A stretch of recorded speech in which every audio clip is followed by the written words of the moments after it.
not a bubble, Pedro.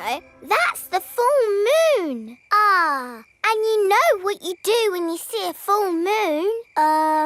You howl. Ow! Why do you do that? That's what wolves do. We howl at the moon. Wendy, can you teach us how to do that?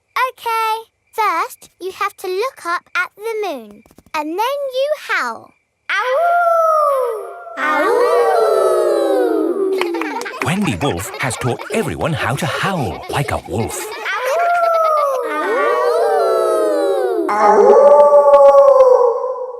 Wow, who did that one? It wasn't me.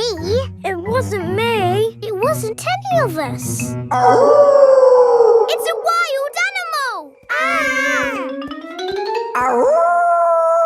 It is Granny Wolf.